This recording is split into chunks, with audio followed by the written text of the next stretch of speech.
আজকে আমি পুঁই শাকের বিটুলি আর আলু ভাজা করব। আমি আজকে নিরামিষই করব বলে এতে পেঁয়াজ টিয়াজ দেবো না। আপনারা যদি পেঁয়াজ খেতে চান তাহলে দেবেন, আমি আজকে নিরামিষই করব। আমি গ্যাসটা এবার জেলে নেব। গ্যাসটা জেলে কড়াটা বসিয়েছি আর কড়াটা গরম হয়ে গেছে। আমি এবার সর্ষের তেল দিয়ে দেবো।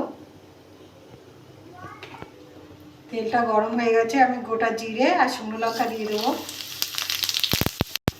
এটা একটু ভেজে নেবো। শুকনো লঙ্কা আর জিরেটা ভাজা হয়ে গেছে, আমি এবার বিটুলি আর আলুগুলো দিয়ে দেবো।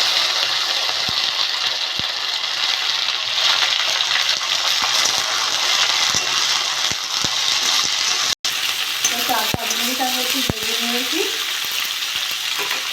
হলুদ দিয়ে দেবো, তার মতো লবণ।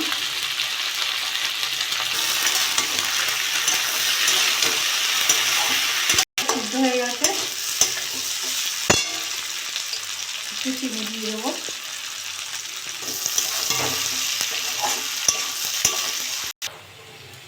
ভাজাটা আমার হয়ে গেছে, আমি এবার নামিয়ে নেবো।